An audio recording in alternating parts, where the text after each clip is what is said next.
दूसरी विधि जबकि किस्तों के आधार पर अंशों का निर्गमन किया जाता है, तो ये किस्त किस तरह के होते हैं, कौन कौन से स्टेप होते हैं। सबसे पहले आवेदन होता है। आवेदन जब जनता करती है तो आवेदन के साथ ही आवेदन की राशि जमा कर देती है, जिसे हम एप्लीकेशन मनी आवेदन राशि कहते हैं। दूसरा, इन आवेदनों को जब स्वीकृत कर लिया जाता है और उस पर कंपनी अलॉट करती है, वहाँ पे शेयर जब उनको आवंटित करती है, तो आवंटन के समय जो राशि जनता से ली जाती है वो अलॉटमेंट मनी आवंटन राशि कहलाती है। और उसके बाद तीन स्टेप, तीन कंडीशन होते हैं। जब भी कंपनी को जरूरत पड़ती है, कंपनी धीरे धीरे करके वो जो बची हुई राशि है आवेदन जो अंशों की, उसको वो ले सकती है। इसे प्रथम याचना, द्वितीय याचना और तृतीय यानी कि अंतिम, इन तीन याचनाओं में कंपनी चाहे तो उन राशियों को टुकड़े टुकड़े में प्राप्त कर सकती है। कई बार प्रथम याचना ही अंतिम बन जाती है, प्रथम याचना के समय ही कंपनी पूरी राशि एक साथ ले लेती है। कई बार द्वितीय याचना अंतिम बन जाती है, द्वितीय याचना के समय कंपनी जो है वो पूरी बची हुई राशि को ले लेती है। तो कुल मिलाकर तीन याचनाएं और की जाती हैं और इन तीनों याचनाओं के ड्यू और रिसीव की अलग अलग दो दो प्रविष्टि की जाती है। तो कुल मिलाकर जब हम किस्त में अंशों को प्राप्त करने की बात करते हैं, तो आवेदन, आवंटन और तीन याचना यानी कि कुल मिलाकर 5 स्टेप में हम इसको प्राप्त करते हैं। और इन पांचों की जो एंट्रीज होती हैं ड्यू और रिसीव की होते रहती हैं। तो कुल मिलाकर यहाँ पर 10 एंट्री हम करते हैं। आइए देखते हैं कि किस्तों पर अंशों के निर्गमन के दौरान कौन कौन सी प्रविष्टियां की जाती हैं। यदि हमें अंशों की जो राशियां हैं वो किस्तों में प्राप्त होती हैं, तो यहाँ पर हम अलग अलग किस्त के लिए अलग अलग एंट्रीज करेंगे, जो कि इस प्रकार होगी। अंशों पहली कंडीशन ये बनती है जब अंशों के लिए आवेदन की राशि प्राप्त होती है। तो अंशों के लिए आवेदन की राशि प्राप्त होने पर bank account debit to share application account, आवेदन की राशि को अंश पूंजी खाते में स्थानांतरित करने पर share application account debit to share capital account, आवंटन तिथि पर अंश आवंटन की राशि प्राप्त यानी कि ड्यू होने पर share allotment account debit to share capital account, आवंटन की राशि प्राप्त होने पर यानी रिसीव होने पर bank account debit to share allotment account, प्रथम याचना या मांग की राशि प्राप्त यानी कि ड्यू होने पर share first call account debit to share capital account,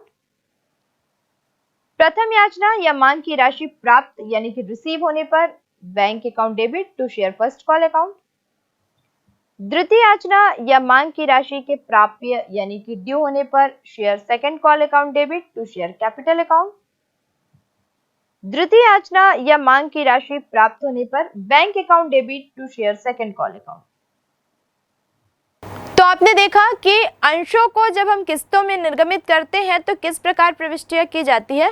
फिलहाल यहाँ पर हम केवल सममूल्य पर निर्गमित अंशों की बात कर रहे हैं। जैसे कि हम देखते हैं कि 10 रुपए का जो अंश है वो 10 रुपए में ही निर्गमित किया गया, 100 रुपए का जो अंश है वो 100 रुपए में ही निर्गमित किया गया। तो सम मूल्य की बात हम यहाँ पर कर रहे हैं। आइए देखते हैं कि जब सम मूल्य पर किस्तों में अंशों की राशि प्राप्त की जाती है, सम मूल्य पर निर्गमित अंशों की, तो किस प्रकार से हम क्रियात्मक प्रश्नों को हल करते हैं। एक कंपनी ने 1000 अंश प्रत्येक 10 रुपए का है निर्गमित करने के लिए प्रविवरण जारी किया, जिसका भुगतान निम्न प्रकार से होता है। प्रार्थना पत्र पर 3 रुपए, आवंटन पर 2 रुपए, प्रथम एवं अंतिम याचना पर 5 रुपए। सभी अंशों के लिए आवेदन पत्र प्राप्त हुए। रोजनामचा प्रविष्टियां यह मानते हुए कि अंशों पर देय समस्त राशि प्राप्त हो गई है, आवश्यक खाते और चिट्ठे बनाइए। यहाँ हम देखते हैं कि इसके पंजी प्रविष्टि जैसे हमने पिछले क्वेश्चन में की थी वैसे ही की जाएगी। एप्लीकेशन की 2, अलॉटमेंट की 2 और फर्स्ट एंड फाइनल कॉल की 2। लेकिन साथ में यहाँ जो नया जो पॉइंट है वो है कि हमको यहाँ पर कुछ जरूरी खाते जो है वो बनाने हैं और चिट्ठा बनाना है। तो सबसे पहले हम पंजी प्रविष्टि कर लेते हैं। फर्स्ट जो एंट्री होगी एप्लीकेशन मनी रिसीव होने की होगी, bank account debit to share application account. अब क्योंकि 1000 अंश है और प्रार्थना पत्र पे 3 रुपए मिलना है, यानी कि 3000 रुपए यहाँ पर हम अमाउंट में लिखेंगे। फर्स्ट एंट्री होगी bank account debit to share application account for application money receive on 1000 share at the rate of ₹3 per share. 1000 अंशों पर आवेदन की राशि 3 रुपए प्रति शेयर के हिसाब से प्राप्त। दूसरी एंट्री होगी हमारी, ये जो एप्लीकेशन मनी हमको मिलती है हम उसको शेयर कैपिटल अकाउंट में ट्रांसफर कर देते हैं। तो यहाँ पर एंट्री होती है share application account debit to share capital account for application money transfer to share capital account. अंशों पर प्राप्त आवेदन की राशि को अंश पूंजी खाते में हस्तांतरित करने पर ये हो जाएगी 3000 से। जब हम अंशों के आवंटन की प्रविष्टि करेंगे ड्यू होने की, तो एंट्री होगी share allotment account debit to share capital account. और क्योंकि 1000 शेयर है और एक शेयर पे जो अलॉटमेंट मनी है वो 2 रुपए है, तो 2000 यहाँ पर अलॉटमेंट की अमाउंट हो जाएगी। और यहाँ पर हम टिप्पणी में लिखेंगे for allotment for amount due on 1000 share at the rate of ₹2 पर शेयर ऑन अलॉटमेंट। अंशों पर 2 रुपए प्रति अंश के हिसाब से आवंटन की राशि ड्यू होने पर, प्राप्य होने पर। और जब हम रिसीव करेंगे, प्राप्त करेंगे इस अमाउंट को, तो हम एंट्री करेंगे bank account debit to share allotment account for allotment money receive 2000 से हम इसकी एंट्री करेंगे। उसके बाद हमको फर्स्ट कॉल की एंट्री करनी है, तो यहाँ हम एंट्री करेंगे to share first and final call account debit to share capital account for amount due on 1000 share at the rate of ₹5 per share on first and final call. 1000 अंशों पर प्रथम और अंतिम याचना की राशि 5 रुपए प्राप्य होने पर। तो ये 1000 5 रुपए के हिसाब से 5000 इसकी अमाउंट आ जाएगी। और अब हम एंट्री करेंगे इस फर्स्ट एंड फाइनल कॉल की अमाउंट के रिसीव होने की, प्राप्त होने की। तो ये एंट्री हो जाएगी bank account debit to share first and final call 5000 से। अब क्योंकि जो हमको यहाँ पर नया काम करना है वो है हमको बैंक अकाउंट बनाना है, तो यहाँ पर हम इस पूरी जनरल एंट्री में देखते हैं कि बैंक अकाउंट कहाँ कहाँ पे आया है। तो हर बार हम देखते हैं कि जब हमने एप्लीकेशन मनी रिसीव की, जब हमने अलॉटमेंट मनी रिसीव की और जब हमने फर्स्ट कॉल रिसीव किया, तो तीनों ही कंडीशन में हमने बैंक अकाउंट डेबिट किया था। तो यहाँ पर हम बैंक अकाउंट के डेबिट साइड में to share application account 3000, to share allotment account 2000, to share first and final call account 5000 इस तरह से एंट्री करेंगे।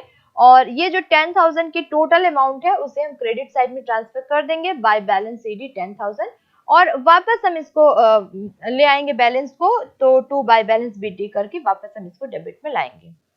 अब अगर हमें शेयर एप्लीकेशन अकाउंट बनाना है, तो हम देखते हैं कि इस जनरल एंट्री में हमने फर्स्ट एंट्री की थी bank account debit to share application account, यानी कि शेयर एप्लीकेशन अकाउंट के क्रेडिट साइड में हम लिख देंगे बाय बैंक अकाउंट 3000 से।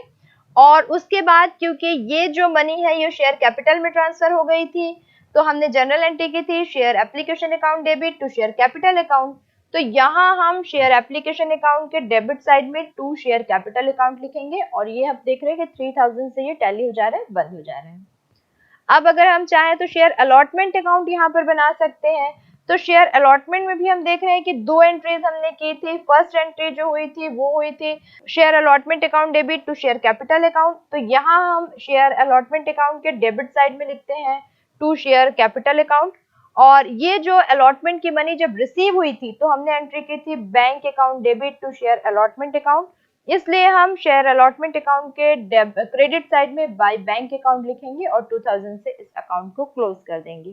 ठीक इसी तरह से हम इस प्रकार first and final call account भी बना सकते हैं। इसमें अगर हमें शेयर कैपिटल अकाउंट बनाना हो तो वो किस प्रकार बनेगा, इस पूरे जनरल एंट्री में हम देखते हैं कि एप्लीकेशन, अलॉटमेंट और फर्स्ट कॉल तीनों ही कंडीशन में हमारा जो शेयर कैपिटल अकाउंट है वो क्रेडिट हुआ है। तो यहाँ पर हम शेयर कैपिटल अकाउंट के क्रेडिट साइड में by share application account 3000, by share allotment account 2000, by share first and final call account 5000 इस तरह से एंट्री कर लेंगे। और डेबिट साइड में हम to balance C D carried down इसको हम वापस लाकर डेबिट साइड में 10000 से बंद कर देंगे। इसके लिए अगर हमें बैलेंस शीट बनाना हो तो हमने जिस तरह से फॉर्मेट देखा था बैलेंस शीट का, उसके अकॉर्डिंग हम लाइबिलिटी को अलग और एसेट्स को अलग अगर करते हैं, तो यहाँ पर लाइबिलिटी हम देखते हैं कि सिर्फ एक लाइबिलिटी है हमारे पास शेयर कैपिटल, और उसको हम यहाँ पर अमाउंट में लिख देंगे 10000 की शेयर कैपिटल है और इस तरह से फॉर्मेट बना के बंद कर देंगे। एसेट्स के लिए हम अलग से बनाएंगे, तो एसेट्स हम यहाँ पे देख रहे हैं कि कैश, अब हमारा जो अकाउंट है कैश अकाउंट वो 10000 से क्लोज हो रहा है, कैश हमारी एसेट्स है, तो यहाँ पर हम एसेट्स में एसेट्स एंड इक्विवेलेंट्स लिखकर कैश एट बैंक लिखकर यहाँ पर 10000 से इसको क्लोज कर देंगे। अब अगर हमें अगर हम चाहें तो इस प्रकार से भी बैलेंस शीट को बना सकते हैं। कि हम शेयर कैपिटल में ऑथराइज शेयर कैपिटल उसमें से कितने सब्सक्राइब हैं, कितने इशू हैं, इन सबको अगर हम लिखते हैं तो यहाँ पर हम देखते हैं कि issued, subscribe and called up और पेड अप की एंट्री हम यहाँ पे करेंगे तो 1000 शेयर जो है, एक शेयर जो है वो 10 रुपए का है, तो इस हिसाब से हमने 10,000 शेयर कैपिटल इशू की थी और इस तरह से हम उसको लिखकर बंद कर देंगे। अब तीसरी एक कंडीशन, जबकि रोकड़ बही का प्रयोग करने के संबंध में कोई जानकारी प्रश्न में दी गई हो। जब भी प्रश्न में दिया जाता है कि रोकड़ बही का प्रयोग करते हुए पंजी प्रविष्टियां कीजिए, इसका मतलब है कि कैश से रिलेटेड, नगद से रिलेटेड जो भी पॉइंट है वो पूरा का पूरा रोकड़ कॉलम वाली जो कैश बुक है उसमें स्थानांतरित हो जाएगा। कुल मिलाकर इस तरह के की जो स्थितियां बनती है उनमें हम ड्यू की एंट्री तो करते हैं, यानी प्राप्य होने की एंट्री करते हैं, लेकिन प्राप्त की जो एंट्री है, रिसीव वाली कैश वाली जो एंट्री है, उसको हम जनरल पोस्टिंग ना करके डायरेक्ट रोकड़ बही में ट्रांसफर कर देते हैं। आइए इस विधि के आधार पर की जाने वाली प्रविष्टियों को देखते हैं। रोकड़ बही का नमूना इस प्रकार है। रोकड़ बही यानी कि कैश बुक बनाने के लिए हम इस फॉर्मेट का प्रयोग करेंगे, जिसके अंतर्गत हम कैश बुक के डेबिट साइड में जितने भी हमारे रिसिप्ट्स हैं उनको लिखेंगे और क्रेडिट साइड में हम पेमेंट्स लिखेंगे। रिसिप्ट जो है वो हमको शेयर एप्लीकेशन से मिलेंगे, शेयर अलॉटमेंट से मिलेंगे और share first and final call से मिलेंगे, जिन्हें हम डेबिट साइड में लिखेंगे और फिर वो पूरा बैलेंस हम क्रेडिट साइड में ट्रांसफर कर देंगे। तो आपने देखा कि रोकड़ बही का प्रयोग करते हुए जब प्रविष्टियां की जाती है तो किस तरह से कौन कौन सी एंट्री होती है। आइए अब देखते हैं कि इन प्रविष्टियों के आधार पर क्रियात्मक प्रश्नों को किस प्रकार हल किया जा सकता है। एक कंपनी ने 10 रुपए वाले 12,000 अंश निर्गमित किए। 12,000 अंशों के लिए ही आवेदन प्राप्त हुए। राशि का भुगतान निम्न प्रकार किया जाना है। आवेदन पर 3 रुपए, आवंटन पर 2 रुपए, प्रथम याचना पर 3 रुपए, अंतिम याचना पर 2 रुपए प्रति अंश। अंशों का उचित आवंटन कर दिया गया। याचनाओं की रकम प्राप्त कर ली गई। अंशों को जारी करने के खर्च 5,000 रुपए थे। आवश्यक जनरल प्रविष्टि कीजिए, रोकड़ बही एवं चिट्ठा बनाइए। क्योंकि यहाँ पर भी इस प्रश्न में भी रोकड़ बही बनाना है, इसलिए हम जो कैश की जो पोस्टिंग है वो डायरेक्ट हम कैश बुक में कर देंगे और ड्यू की जो एंट्री होगी उसके लिए हम जनरल पोस्टिंग यहाँ पर करेंगे। तो हमारी जो फर्स्ट एंट्री होगी जनरल की वो होगी share application account debit to share capital account और इसका नरेशन हो जाएगा being application money transfer to share capital account. और अमाउंट हम देखते हैं कि 12,000 अंश निर्गमित किए गए हैं और 3 रुपए आवेदन पर है, मतलब 36,000 यहाँ पर जो एप्लीकेशन की अमाउंट है वो हो जाएगी। सेकेंड, अलॉटमेंट की हम सिर्फ ड्यू की एंट्री करेंगे, share allotment account debit to share capital account और अलॉटमेंट की जो मनी है वो 12,000 है और अलॉटमेंट जो है पर शेयर वो 3 रुपीज है, तो 24,000 2 रुपीज है अलॉटमेंट मनी, तो 24,000 से हम यहाँ पर अलॉटमेंट ड्यू की एंट्री कर देंगे। सेम वैसे ही फर्स्ट कॉल ड्यू की हम एंट्री करेंगे, तो share first call account debit to share capital account, ये इसकी एंट्री हो जाएगी ड्यू की, being first call money due. और क्योंकि फर्स्ट कॉल की जो अमाउंट है वो है 3 रुपीज और 12,000 शेयर पे, तो 36,000 इसकी अमाउंट हो जाएगी। और सेकेंड एंड फाइनल कॉल की भी हम सेम एंट्री कर लेंगे, केवल ड्यू की एंट्री हमको यहाँ पर करनी है। तो share second and final call account debit to share capital account 24,000 से, क्योंकि 2 रुपए जो है वो सेकेंड कॉल की अमाउंट है और इस तरह 1,20,000 से हम जनरल एंट्री यहाँ पे क्लोज कर देंगे। अब क्योंकि यहाँ पर हमने कहीं भी रिसीव की एंट्री नहीं की है, तो उस रिसीव की जो एंट्री है उन सबके लिए हम यहाँ पर एक कैश बुक बनाएंगे। तो यहाँ पर हम देखते हैं कि एप्लीकेशन मनी जब रिसीव हुई थी तो हम एंट्री करते हैं बैंक या फिर cash account debit to share application. तो यहाँ पर हम कैश अकाउंट के डेबिट साइड में सबसे पहले लिखेंगे टू शेयर एप्लीकेशन 36,000। उसके बाद हम अलॉटमेंट जब मनी रिसीव होती है तो हम एंट्री करते हैं bank account debit to share allotment account, तो इसलिए हम यहाँ पर कैश अकाउंट के डेबिट साइड में लिखेंगे टू शेयर अलॉटमेंट अकाउंट 24,000 से। फर्स्ट कॉल जब रिसीव होता है तो हम जनरल एंट्री करते हैं cash account debit to share first call account, तो हम कैश अकाउंट के डेबिट साइड में यहाँ पर शेयर फर्स्ट कॉल अकाउंट लिखेंगे। और सेकंड कॉल बिल्कुल इसी तरह जब रिसीव होता है तो हम एंट्री करते हैं cash account debit to share second and final call, तो कैश अकाउंट के डेबिट साइड में हम यहाँ पर to share second and final call लिखेंगे 24,000 से। यहाँ पर एक पॉइंट दिया गया है जिसमें अंशों को जारी रखने के जो खर्च थे, निर्गमन व्यय थे, वो 5000 दिए हुए हैं, क्योंकि इसकी जनरल एंट्री होगी by expense on issue of share account debit to cash account. तो इसलिए कैश अकाउंट के क्रेडिट साइड में हमने यहाँ पर by expense on issue of share account 5000 लिखेंगे, और यहाँ पर हम इस कैश अकाउंट को क्लोज कर लेंगे। यहाँ जब हम क्लोज करते हैं तो हम देखते हैं कि डेबिट साइड का जो टोटल है वो 1,20,000 है, और क्रेडिट में सिर्फ expense on issue of share के जो अमाउंट है 5000 उसको माइनस कर देंगे, तो हमारा जो बैलेंस है कैश का वो 1,15,000 आता है, और इस तरह से कैश अकाउंट 1,20,000 से क्लोज हो जाता है। तो हमने देखा कि किस प्रकार सम मूल्य पर निर्गमित अंशों का लेखा किया जाता है। अब इन्हीं अंशों का निर्गमन जब प्रीमियम पर किया जाए तो क्या प्रक्रिया अपनाई जाती है। वास्तव में पहले तो हम ये जान लें कि प्रीमियम पर निर्गमन यानी कि हम कैसे समझेंगे कि प्रीमियम पर निर्गमन हुआ है। प्रीमियम एक प्रकार का पूंजीगत लाभ है, और क्योंकि लाभ है इसलिए हम इसको जोड़कर दर्शाते हैं।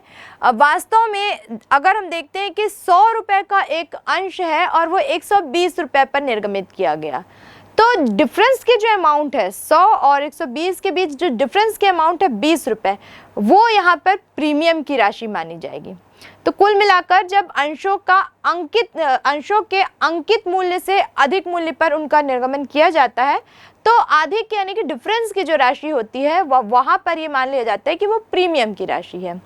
और जब हम प्रीमियम पर अंशों का निर्गमन करते हैं तो हमको ये ध्यान में रखना है, क्योंकि एक प्रकार का वो लाभ है और गोल्डन रूल के अकॉर्डिंग हम लाभ को क्रेडिट करते हैं। तो यहाँ पर जिसके साथ भी प्रीमियम मिला है उसके साथ हम ड्यू की जब एंट्री करेंगे तो उसके साथ हम प्रीमियम को क्रेडिट करेंगे। दूसरी बात हमको ध्यान में रखना है, क्योंकि वो मिला है, रिसीव हो रहा है, तो जब हम रिसीव की एंट्री करेंगे तो जोड़कर हम उसकी पोस्टिंग करेंगे, यानी अमाउंट की पोस्टिंग हम जोड़कर करेंगे। तो इस पूरी प्रक्रिया में जब हम प्रीमियम पर निर्गमित अंशों के बारे में प्रविष्टि करते हैं तो कौन कौन सी प्रविष्टि की जाती है, और ये जो प्रीमियम है वो किसी भी दौरान प्राप्त हो सकता है, आवेदन पर, आवंटन पर या किसी याचना पर। हालांकि ये भी जानकारी एक प्राप्त कर लेना जरूरी है यहाँ पर कि अगर कोई भी जानकारी नहीं दी गई है कि प्रीमियम कहाँ पे प्राप्त हुआ है, तो हम ये मान लेते हैं कि अलॉटमेंट पे हमको प्रीमियम की एंट्री करनी है। तो आइए देखते हैं कि प्रीमियम पर निर्गमित अंशों की प्रविष्टियां अलग अलग कंडीशन में किस किस प्रकार से की जाती हैं। अंशों का प्रीमियम पर निर्गमन करने पर कुछ प्रविष्टियां इस प्रकार की जाएंगी। प्रीमियम की राशि जब आवेदन पत्र के साथ प्राप्त हो तो एंट्री होगी bank account debit to share application account. जब प्राप्त आवेदन तथा प्रीमियम की राशि का अंश पूंजी तथा प्रीमियम खाते में अंतरण किया जाएगा तो एंट्री होगी share application account debit to share capital account to share premium account. जब आवंटन की राशि के साथ प्रीमियम ड्यू होगा तो एंट्री होगी share allotment account debit to share capital account to share premium account. आवंटन की राशि प्राप्त होने पर एंट्री होगी bank account debit to share allotment account. किसी याचना राशि के साथ प्रीमियम प्राप्य होने पर यानी कि ड्यू होने पर एंट्री होगी share calls account debit to share capital account to share premium account. याचना की राशि के प्राप्त होने पर एंट्री होगी bank account debit to share calls account. तो आपने देखा कि प्रीमियम संबंधी प्रविष्टियां किस प्रकार से की जाती हैं। अब आइए हम ऐसे कुछ क्रियात्मक प्रश्नों को हल करते हैं जहां पर अंशों का निर्गमन प्रीमियम पर किया गया है। श्याम लिमिटेड ने 100 रुपए वाले 5000 समता अंश 105 रुपए की दर से निर्गमित किए, जिन पर 20 रुपए आवेदन पर, 35 रुपए आवंटन पर प्रीमियम सहित और 30 रुपए प्रथम याचना पर तथा शेष द्वितीय याचना पर दिए हैं। सभी राशियां समय पर प्राप्त हो गई। कंपनी की पुस्तकों में जनरल के लेखे कीजिए। यहाँ पर क्योंकि जो प्रश्न है इसमें प्रीमियम सहित निर्गमन किया गया है, तो इस तरह के प्रश्नों में हमको विशेष रूप से इस बात का ध्यान रखना है कि प्रीमियम की जो अमाउंट है वो किसके साथ रिसीव हो रही है, एप्लीकेशन के साथ, अलॉटमेंट के साथ या फिर किसी कॉल के साथ। तो क्योंकि इस प्रश्न में दिया गया है कि जो प्रीमियम की राशि है वो अलॉटमेंट के साथ रिसीव हो रही है, तो इस कंडीशन में अलॉटमेंट की एंट्री करते समय हमको प्रीमियम को साथ में ध्यान में रखना होगा। तो सबसे फर्स्ट एंट्री जब हम एप्लीकेशन की करेंगे तो वहां पर किसी प्रकार का कोई परिवर्तन नहीं आएगा और वहां हम बिल्कुल उसी तरह एंट्री करेंगे जैसे हम नॉर्मल क्वेश्चन में कर रहे थे। तो हम यहाँ पे देख रहे हैं कि 5000 इक्विटी शेयर है और उस पे जो एप्लीकेशन मनी है वो 20 रुपीज है। और फर्स्ट एंट्री हम जब करेंगे एप्लीकेशन मनी रिसीव की तो फर्स्ट एंट्री होगी bank account debit to equity share application account और नरेशन हम यहाँ पर लिख लेंगे बिंग एप्लीकेशन मनी रिसीव और 20,000 शेयर्स पे 5 रुपीज के हिसाब से 1 लाख जो है वो इसकी अमाउंट हो जाएगी। अब ये जो पैसे अमाउंट जो आई है हमारे पास बैंक एप्लीकेशन की शेयर एप्लीकेशन की, इसको हम शेयर कैपिटल अकाउंट में ट्रांसफर कर देंगे तो हमारी सेकेंड एंट्री हो जाएगी equity share application account debit to equity share capital account और नरेशन हम यहाँ पर लिख देंगे being application money transfer to capital account और 1 लाख से हम इसकी एंट्री करके कर देंगे। थर्ड हमारी जो एंट्री होगी वो होगी अलॉटमेंट की। तो अलॉटमेंट की हमको ध्यान में रखना है यहाँ पे क्योंकि प्रीमियम की जो अमाउंट है 5 रुपए वो अलॉटमेंट के साथ मिली है।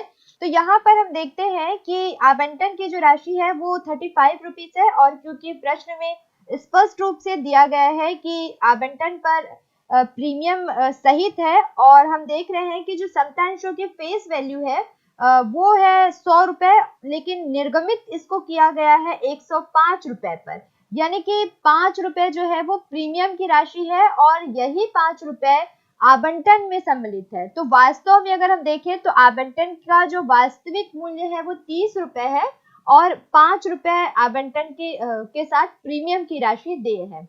तो इस आधार पर हम यहाँ पर जब पंजी प्रविष्टि करेंगे तो हमारी पंजी प्रविष्टि होगी equity share allotment account debit to equity share capital account to security premium account और यहाँ पर हम नरेशन लिखेंगे being allotment money due with premium. तो यहाँ हम देखते हैं कि जो हमारे अंशों का की जो संख्या है वो 5000 है और उसमें जो अलॉटमेंट है वो 30 रुपीज है और प्रीमियम जो है वो 5 रुपीज है। तो 5000 इंटू 30 हम करते हैं तो 1,50,000 जो है वो अलॉटमेंट मनी है जिसको हम इक्विटी शेयर कैपिटल अकाउंट के क्रेडिट में यहाँ पर लिखेंगे। और अगर हम प्रीमियम देखें तो 5000 शेयर पे 5 रुपीज प्रीमियम है तो इस हिसाब से हम 25,000 जो प्रीमियम की अमाउंट है उसको हम यहाँ पर क्रेडिट साइड में लिखेंगे और टोटल जो 1,75,000 है वो आ जाएगा इक्विटी शेयर अलॉटमेंट अकाउंट में। अब टोटल जो हमको इक्विटी शेयर अलॉटमेंट पे ड्यू हुई है अमाउंट वो है विद प्रीमियम 1,75,000। अब इसकी हम रिसीव की एंट्री कर लेंगे, नॉर्मल एंट्री करेंगे हम जब जैसे करते हैं bank account debit to equity share allotment account. अब यहाँ पर हम स्पष्ट रूप से नरेशन लिख देंगे being allotment money receive with premium, आवंटन की राशि प्रीमियम सहित प्राप्त होने पर। और अमाउंट जो है इसकी हमको क्योंकि प्रीमियम की राशि हमको प्राप्त हो रही है जुड़ के प्राप्त हो रही है तो टोटल 1,75,000 की राशि हम यहाँ पर अमाउंट में लिखेंगे। अब आगे की जो प्रविष्टियां है क्योंकि उनका प्रीमियम से कोई संबंध नहीं है, प्रीमियम की एंट्री हमने कर ली है तो सामान्य एंट्री जैसे हम बाकी क्वेश्चन में करते थे बिल्कुल वैसे ही एंट्री करेंगे। तो यहाँ हम देख रहे हैं कि 30 रुपीज जो है वो फर्स्ट कॉल की अमाउंट है तो यहाँ हम जो फर्स्ट एंट्री ड्यू की करेंगे फर्स्ट कॉल की वो हो जाएगी share equity share first call account debit to equity share capital account being share first call money due. और यहाँ हम देखते हैं कि जो फर्स्ट कॉल के अमाउंट है वो है 30 रुपीज 5,000 शेयर पे तो 1,50,000 इसकी अमाउंट हो जाएगी और ये पूरा का पूरा 1,50,000 नेक्स्ट स्टेप में हमको रिसीव हो जाएगा फर्स्ट कॉल पे। तो फर्स्ट कॉल के रिसीव की हम एंट्री करेंगे bank account debit to equity share first call account और यहाँ पर हम नरेशन लिख देंगे being share first call money receive और 1,50,000 से हम इसकी एंट्री यहाँ पर कर देंगे। नेक्स्ट हम देखते हैं कि एक पॉइंट दिया हुआ है कि शेष जो राशि थी वो द्वितीय याचना पर देय है। तो 100 रुपए यानी कि अगर देखें प्रीमियम को इसमें जोड़ दे तो 105 रुपए में से जो है 20 रुपए वो आवेदन पर चले गए, 35 रुपए आवंटन पर चले गए और 30 रुपए जो है वो प्रथम याचना पर चले गए। अब हम देखते हैं कि यहाँ पर कुल मिला के 20 रुपए और बचते हैं तो ये जो 20 रुपए है वो हम ये मान लेंगे कि सेकेंड कॉल पर ड्यू और रिसीव होगा। तो हम सेकेंड कॉल के ड्यू और रिसीव की एंट्री यहाँ पर करेंगे तो फर्स्ट ड्यू की एंट्री होगी equity share second and final call account debit to equity share capital account, और 1 लाख से हम इसकी एंट्री करेंगे 5000 share at the rate of ₹20 each, तो 1 लाख से हम इसकी एंट्री यहाँ पर करेंगे। और नरेशन में हम यहाँ पर लिखेंगे being share second and final call money become due. अब रिसीव की जब हम एंट्री करेंगे तो यहाँ हम देखेंगे कि हमारी एंट्री होगी bank account debit to equity share second and final call account. यहाँ हमने 1 लाख रुपए जो फर्स्ट कॉल की अमाउंट ड्यू की थी वो अब अमाउंट हमको रिसीव हो जाएगी 1 लाख से, और हम यहाँ पर नरेशन लिख सकते हैं being share second and final call money receive. B limited ने 100 रुपए वाले 10,000 समता अंश 10% प्रीमियम पर जनता को निर्गमित किए। इन पर 22 रुपए आवेदन पर 2 रुपए प्रीमियम सहित, 33 रुपए आवंटन पर 3 रुपए प्रीमियम सहित, 29 रुपए प्रथम याचना पर 4 रुपए प्रीमियम सहित एवं 26 रुपए द्वितीय याचना पर 1 रुपए प्रीमियम सहित दिए हैं। सभी राशियां समय पर प्राप्त हो गई। कंपनी की पुस्तकों में जनरल के लेखी कीजिए। यहाँ हम देख रहे हैं कि प्रीमियम की जो राशि है वो किसी एक पर ही प्राप्त ना होकर अलग अलग किस्तों में प्राप्त हो रही है, जैसे कि 2 रुपए आवेदन पर, 3 रुपए आवंटन पर और 4 रुपए प्रथम याचना पर और 1 रुपए द्वितीय याचना पर। इस प्रकार ये जो 100 रुपए का एक शेयर है उस पर 10% प्रीमियम यानी 100 रुपए का 10% यानी 10 रुपए प्रीमियम है, और ये टुकड़ों टुकड़ों में 4 बार में ये राशि हमको प्राप्त होगी। तो आइए देखते हैं किस प्रकार से हम इसकी पंजी प्रविष्टि करेंगे। सबसे पहले हमारी जो एंट्री होगी वो नॉर्मल जो हम एंट्री करते हैं शेयर एप्लीकेशन रिसीव की अमाउंट और रिसीव की एंट्री, और फिर उस रिसीव अमाउंट को शेयर कैपिटल अकाउंट में ट्रांसफर करने की। तो जब एप्लीकेशन अमाउंट रिसीव होगी तो हमको विशेष रूप से ये ध्यान रखना है कि वो 22 रुपीज रिसीव हो रही है 10,000 इक्विटी शेयर पे, लेकिन इस 2 रुपीज में प्रीमियम, लेकिन इस 22 रुपीज में जो 2 रुपीज है वो प्रीमियम इंक्लूड है। तो हमारी फर्स्ट एंट्री होगी bank account debit to equity share application account, और हम यहाँ नरेशन लिखेंगे बीइंग एप्लीकेशन मनी रिसीव। और यहाँ पर हम देखते हैं कि 10,000 शेयर से 22 रुपीज इच यानी 2,20,000 जो है इसका अमाउंट हो जाएगा। और ये 2,20,000 अब जब हम शेयर कैपिटल अकाउंट में ट्रांसफर करेंगे तो प्रीमियम को हमको यहाँ पर अलग से शो करना है। तो किस तरह से हम एंट्री करेंगे? Equity share application account debit to equity share capital account to security premium account, यहाँ पर हम प्रीमियम को अलग से शो करेंगे। तो यहाँ सबसे पहले अगर हम प्रीमियम की अमाउंट देखें तो 2 रुपए है, 10,000 शेयर पे 2 रुपीज है, तो 10,000 इंटू 2 यानी कि 20,000 जो है वो प्रीमियम की अमाउंट हो जाएगी। और क्योंकि शेयर कैपिटल पे सिर्फ 20 रुपीज ही ट्रांसफर होगा तो 2 लाख हो जाएगा ये 10,000 इंटू 20, और टोटल जो है 2,20,000 वो इक्विटी शेयर एप्लीकेशन डेबिट में आ जाएगा। अब क्योंकि हमको थर्ड एंट्री अलॉटमेंट के ड्यू की करनी होती है तो हम यहाँ पर ड्यू की एंट्री तो करेंगे, लेकिन एक बात का हमको विशेष ध्यान रखना है कि यहाँ हमने 33 रुपीज जो अलॉटमेंट दिया हुआ है उसमें 3 रुपीज प्रीमियम है और एक्चुअल 30 रुपीज ही अलॉटमेंट की मनी है। तो यहाँ हम देखते हैं कि हमारी जो एंट्री होगी वो होगी equity share allotment account debit to equity share capital account to security premium account. तो यहाँ पर जब हम इक्विटी शेयर कैपिटल की मनी और सिक्योरिटी प्रीमियम की मनी अलग अलग करेंगे तो क्या स्थिति होगी? सिक्योरिटी प्रीमियम के बारे में सबसे पहले हम देखते हैं कि 10,000 इंटू 3, क्योंकि क्वेश्चन में स्पष्ट रूप से दिया गया है कि 3 रुपीज प्रीमियम है, तो 10,000 इंटू 3 तो 30,000 प्रीमियम की अमाउंट हो जाएगी। और उसके बाद 30 रुपीज जो शेयर कैपिटल अलॉटमेंट की अमाउंट थी वो शेयर कैपिटल में आ जाएगी 10,000 इंटू 30 यानी कि 3 लाख, और ये टोटल अमाउंट जो 3,30,000 है वो शेयर अलॉटमेंट अकाउंट में डेबिट साइड में आ जाएगी। अब रिसीव की जब हम एंट्री करेंगे तो हमने देखा कि प्रीमियम जो है वो विद अलॉटमेंट रिसीव हो रहा है, ऐड होकर रिसीव होगा हमको, कि लाभ होता है एक प्रकार का और वो जुड़कर हमको प्राप्त होता है। तो यहाँ पर जब हम रिसीव की एंट्री करेंगे तो प्रीमियम उसमें ऐड होना चाहिए उस अमाउंट में। एंट्री हमारी होगी bank account debit to equity share allotment account, और नरेशन हम यहाँ पे लिखेंगे being allotment money receive with premium, आवंटन की राशि प्रीमियम के साथ प्राप्त होने पर। और अमाउंट जो होगी वहां पर यहाँ पर मैंने बताया कि जुड़ के वो प्राप्त होती है, तो 3,30,000 की अमाउंट हम यहाँ पर लिखेंगे। उसके बाद जब हम फर्स्ट कॉल की एंट्री करेंगे तो यहाँ पर भी हम दो एंट्री करेंगे, ड्यू और रिसीव की, लेकिन हमको यहाँ विशेष ध्यान रखना है कि जो प्रीमियम अगर किसी के साथ है, चाहे वो अलॉटमेंट के साथ हो चाहे फर्स्ट कॉल के साथ, तो उसकी एंट्री हम ड्यू एंट्री के साथ करते हैं। और पहले भी मैंने बताया था कि प्रीमियम जो है वो हमारे लिए इनकम है, प्रॉफिट है हमारे लिए, तो वो प्लस वो क्या आता है और वो क्रेडिट साइड में हमेशा शेयर कैपिटल के साथ रहेगा। तो यहाँ पर हम शेयर फर्स्ट कॉल की एंट्री करेंगे, equity share first call account debit to equity share capital account to security premium account. अब इसकी अमाउंट हम कैसे लिखेंगे, तो हम देखते हैं कि यहाँ पर जो 29 रुपीज फर्स्ट कॉल की अमाउंट दी गई है उसमें 4 रुपीज प्रीमियम है। इसका मतलब है कि इस 29 में 4 रुपीज प्रीमियम है और 25 रुपीज जो है वो फर्स्ट कॉल मनी है। तो इनको हम अलग अलग कर देते हैं। तो यहाँ पर हमने एंट्री की थी equity share first call account debit to equity share capital account to security premium account. तो 10,000 शेयर्स पे, क्योंकि हमने देखा कि प्रीमियम अमाउंट 4 रुपीज है, तो 40,000 ये सिक्योरिटी प्रीमियम की अमाउंट आएगी जो कि क्रेडिट साइड में इसके सामने आ जाएगी। और 10,000 शेयर्स पे हमने देखा था कि इक्विटी फर्स्ट कॉल जो अमाउंट है वो 25 रुपीज है, तो 10,000 इंटू 25 यानी 2,50,000 की जो अमाउंट है वो क्रेडिट साइड में आएगी। और ये जो टोटल अमाउंट है 2,90,000 की, वो equity share first call account debit में आ जाएगी।